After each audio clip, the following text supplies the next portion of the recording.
कौन बोल रहा है? चिल्ला मत और मेरी बात अच्छी तरह से अपने भेजे में उतार ले। तूने मेरी राख मंगवाई थी टीका लगाने के लिए, मैंने तेरे भड़वों की राख भेजी है, पूरे बदन को लगा ले। ठंडा कर, अपना भेजा ठंडा कर।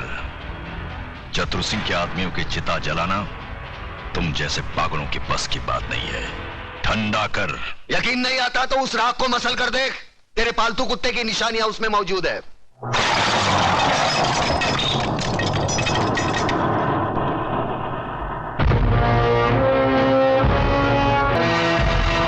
अबे हराम के, तूने जलती हुई आग में हाथ डाला है। हम तुम्हें ऐसे जलाएंगे कि तेरे चाहने वालों को गंगा में बहाने के लिए तेरी राख भी नसीब नहीं होगी। अरे मुझे जलाने की बात छोड़, मैं तो तुझे ऐसी मौत मारूंगा ना तो तुझे जमीन नसीब होगी ना आसमां। अतुल भाई, अतुल भाई, अतुल भाई गजब हो गया। अतुल भाई गजब हो गया। अतुल भाई बाहर आकर देखो तो सही। क्या हुआ कल्याण जी भाई? अरे क्या हुआ? क्या नोटिस लग गई, 24 घंटे में बस्ती खाली करनी पड़ेगी। बस्ती किसी की बाप की जागीर है कि खाली करनी पड़ेगी? खाली तो करनी पड़ेगी भाईजान, क्योंकि अब इस बस्ती का मालिक चतुर सिंह है। लक्ष्मीदास जी ने बस्ती बेच दी और नोटिस पढ़कर हम लोग आए हैं। अरे बाहर में क्या वो नोटिस और बाहर में क्या चतुर सिंह? मैं भी नोटिस फाड़ के चतुर सिंह की तो। नहीं अतुल, तुम ऐसा नहीं करोगे, इससे हमारा केस बिगड़ जाएगा। उन लोगों ने अगर कानूनी तौर पर बस्ती हटाने की कोशिश की है तो हम भी कानून का सहारा लेंगे। चलो मेरे साथ। कानून हर किसी के लिए बना है, लेकिन अदालत की नजर में जो गैर कानूनी है उसके लिए एक जज की हैसियत से मैं कुछ नहीं कर सकता। यह स्टे ऑर्डर नामुमकिन है। मगर जज साहब, अगर मेरे पिताजी ने चतुर सिंह को जमीन बेची होती तो कम से कम मुझे मालूम तो होता, उसके कागजात होते मेरे पास। जज साहब, जिस तरह आपने 24 घंटे में कानूनी तौर पर हजारों लोगों को बेघर करने का नोटिस जारी कर दिया, उसी तरह उसे रोकने का भी तो कोई कानून होगा। मिस मेघा, सलाह के लिए वकील होते हैं, जज नहीं। जज का काम है सिर्फ फैसला सुनाना। जानती हूँ जज साहब, अच्छी तरह जानती हूँ कि इस बार भी आपने पैसे खाकर बड़े होशियारी से शुक्रवार की शाम को यह फैसला सुना दिया। आज सैटरडे है, कल संडे और परसों नवरात्रि की छुट्टी। लेकिन इतना याद रखना जज साहब, ये जो गरीबों की बद्दुआएं और चीखें हैं ना, ये साए नहीं जाती। और जब ऊपर वाला अपना फैसला सुनाएगा तुम भी बच नहीं पाओगे। चतुर सिंह, ऊपर वाले के हाथ से तू बचे ना बचे, लेकिन मेरे हाथ से तेरे को कोई नहीं बचा सकता। अगर एक बाप की औलाद है तो एक बार मेरे सामने आकर दिखा। तू भौंकता बहुत है आराम के, और भौंकने वाले कुत्ते हमें पसंद नहीं। अगर अपने बाप की औलाद है तो आ जाना महालक्ष्मी चौक पे। हम हर साल नवरात्रि को मां की पूजा करने वहां जाते हैं। अरे जितनी मन्नतें मांगनी है आखिरी बार मांग ले, ये तेरी जिंदगी की आखिरी पूजा होगी। क्या? चतुर सिंह का खून? ओ खुदाया, ओरी बाबा, दादा का खून हो गया। किसने किया खून? अरे छोड़ो ये सब बातें, मुझे तो चिंता यह है कि शहर का क्या होगा, हम सब का क्या होगा। बहस मत करो कमिश्नर। जो आदमी चतुर सिंह जैसे खतरनाक आदमी की चिता जला सकता है, वो तो हमको कभी भी शमशान घाट पहुंचा सकता है। मगर ऐसा हरगिज नहीं होगा सर। सुनो सुनो कमिश्नर, कल टीवी सेंटर में जनता की अदालत प्रोग्राम में हम सब लोगों का इंटरव्यू है। ऐसा बंदोबस्त होना चाहिए वहां पर कि परिंदा भी पर ना मार सके, समझे?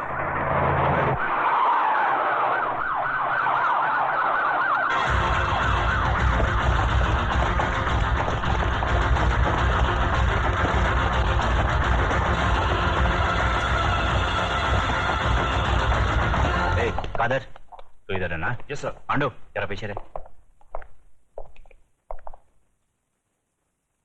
आज जनता की अदालत में जनता के सामने जनता के प्रतिनिधि मंत्री श्री बबन राव देशमुख, विपक्ष के नेता श्री चंद्रसेन आजाद, कानून के रक्षक इंस्पेक्टर सत्यवादी दुबे, न्यायमूर्ति श्री हुक्म अली जाबिर तथा इस शहर के सबसे बड़े बिल्डर मिस्टर योगराज अपराधी के रूप में यहाँ मौजूद हैं। इन सब पर यह आरोप लगाया गया है कि शहर में जो हाल ही में दंगे फसाद हुए हैं, जो हत्याएं हुई थी, वह सब इनकी मिलीभगत थी। क्या ये सच है देशमुख जी? लोग आजकल राजनीति को, कानून को और पुलिस को गांधी जी के 3 बंदर कहते हैं। वो बंदर जिनके सामने सब कुछ होते हुए भी न कुछ सुनते हैं, न देखते हैं और न कुछ कहते हैं। देखिए साहब, हमारे यहाँ लोकशाही है और लोकशाही में हर किसी को कुछ भी पूछने का और कहने का पूरा अधिकार होता है। मैं आपकी इस बात से बिल्कुल सहमत नहीं हूं। अगर ऐसा होता तो दूसरे राज्यों की तुलना में हमारे राज्य में चारों ओर इतनी शांति कभी नहीं होती। अगर चारों ओर शांति होती तो पिछले दिनों हमारे शहर में जो दंगे हुए वो क्यों होते? साहब, ये सब विदेशी ताकतों का हाथ है, क्या करें। देखिए मंत्री जी, जब भी देश में कोई विपत्ति आती है तो हर मंत्री का आप ही जैसा जवाब होता है कि इसमें विदेशी ताकत का हाथ है। अब पिछले दिनों जो भूकंप हुआ था, क्या इसमें भी विदेशी ताकत का हाथ था? Order order, please maintain the silence. पर लोग तो कहते हैं कि इस विपत्ति में आपके साथ विपक्ष के नेता चंद्रसेन जी का भी हाथ था और पांव भी था। जी, ये सब बकवास है, इसको हम नहीं मानता है। अरे हमारा पक्ष का सिद्धांत अलग है, इसका पक्ष का सिद्धांत अलग है। हम लोग अलग अलग दल में रह के एक काम कैसा कर सकता है? ये सब गुंडा लोग का काम है, बात करता है। चंद्रसेन जी बिल्कुल ठीक कह रहे हैं। ये तो पुलिस को बिना मतलब बदनाम किया जा रहा है। नहीं, ये तो आप कहते हैं, पर लोग तो कहते हैं कि जब दंगे भड़के तब दंगे वाली किसी भी जगह पर पुलिस सही वक्त पर नहीं पहुंची थी। अरे यही तो अपनी पुलिस की असली निशानी है। जब सब कुछ खत्म हो जाता है उसके बाद पुलिस आती है।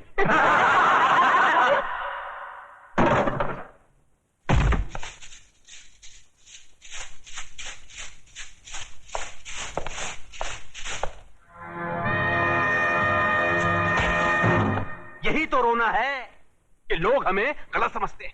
हमारी योजनाएं लोगों की समझ में नहीं आती। अब आप ही बताइए, झोपड़पट्टी की जगह साफ सुथरी कॉलोनी बने, टूटे फूटे गांव की जगह राहगीरों के लिए रिसोर्ट बने, इसमें देश की तरक्की नहीं है? बोलिए। पर लोग तो कहते हैं इसमें आपकी तरक्की ज्यादा होती है। सारा धन आप सब लोग मिलकर बटोर लेते हैं और डकार तक नहीं लेते।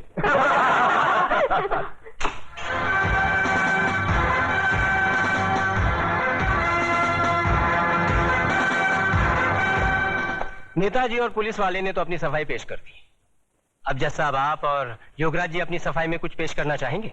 ऐसे मामलों में लोग अगर कानून के रखवालों पर शक करने लगे तो फिर सफाई में कुछ कहना क्या? देखिए, हम ठहरे व्यापारी लोग, हम अपने धंधे में गुंडों का साथ नहीं लेते। गुंडों का साथ आजकल कौन नहीं लेता योगराज जी? अब तो माफिया वाले भी राजनीति में उतर आए हैं और आजकल नेता लोग भी अपने क्रिमिनल रिकॉर्ड की बुनियाद पर ही चुने जाते हैं। क्यों देशमुख जी, आप तो नेता बनने से पहले दमन से चांदी की स्मगलिंग किया करते थे। देखिए देखिए, ये मुझ पर झूठा बेकार का इल्जाम लगाया गया है। नहीं, आप स्मगलिंग करते थे या नहीं करते थे? बस। वैसे मैं भी इस बात को नहीं मानता, क्योंकि हर बड़े नेता को बदनाम करने के लिए लोग कुछ भी बोलते हैं। क्यों चंद्रसेन जी? एकदम सच बोलता है। आपके हर सवाल का मैं एक ही जवाब दूंगा कि अगर जनता की नजर में हम गुनहगार हैं तो फिर जनता खामोश क्यों है? बोलिए, क्यों हमें पिछले 15 साल से इस राज्य में चुनाव जिता रही है? जज साहब, हम पर लगाए गए सारे इल्जाम बेबुनियाद हैं।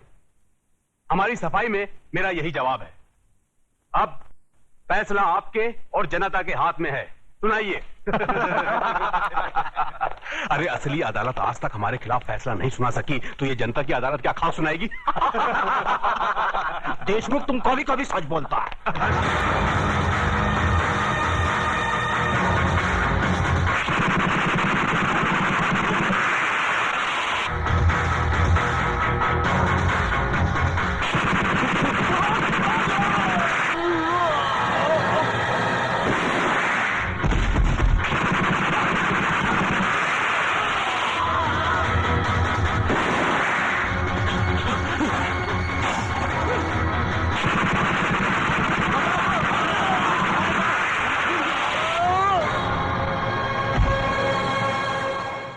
तुम्हें अपनी सफाई में कुछ कहना है?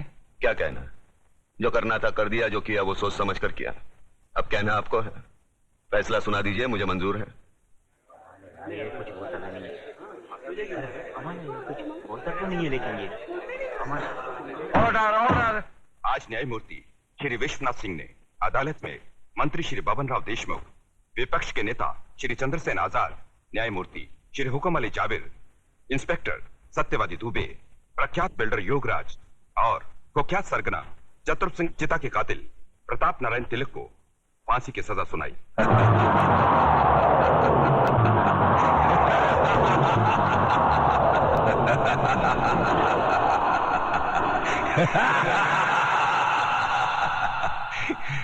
जिंदा आदमी के खून के इल्जाम में फांसी की सजा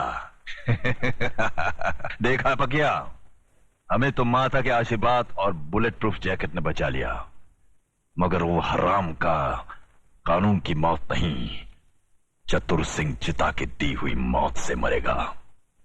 पता करो कौन से जेल में है।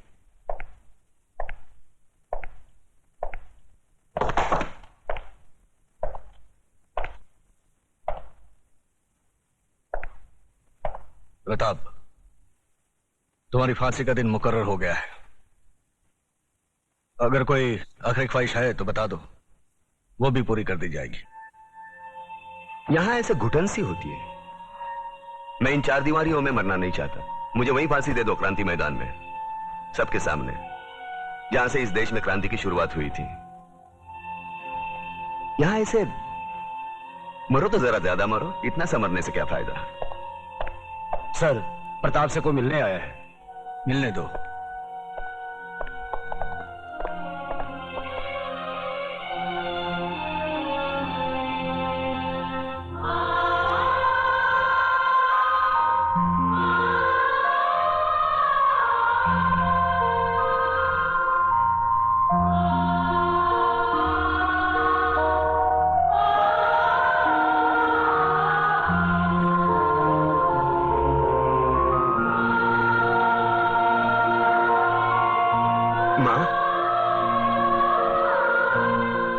बूढ़ी हो गई, बूढ़ी रो काय को रे तू? नहीं रे, ये तो खुशी के आंसू है। सोचा था जिंदगी भर तेरा मुंह नहीं देखूंगी, लेकिन तेरे बारे में अखबार में पढ़ा तो रहा नहीं गया मुझसे, और मैं चली आई अपने बेटे के पास। कैसा है रे तू? बेटा, आज तूने तिलक खानदान के नाम पर सचमुच यश का तिलक लगा दिया। मैं खुश हूँ, बहुत खुश हूँ। अब तो भगवान से यही प्रार्थना करूंगी कि तुझे जन्मों जन्म मेरा ही बेटा बना कर। नहीं माँ, अगले जन्म में किसी मंदिर या मस्जिद की ईंट बनकर जिंदगी भर वहां रोता रहूंगा।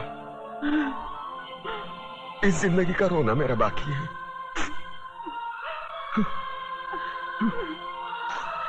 दुख सिर्फ इस बात का है, मैं तेरे लिए कुछ कर नहीं सका। नहीं बेटा, तूने बहुत कुछ किया, मुझे सब कुछ मिल गया। तेरे दादाजी की आत्मा को भी शांति मिल गई। बस अफसोस एक ही बात का रहेगा कि तिलक खानदान का दिया जलाने वाला कोई नहीं रहेगा, कोई नहीं रहेगा।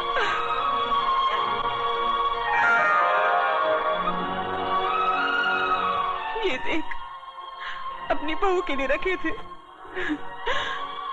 लेकिन अब तो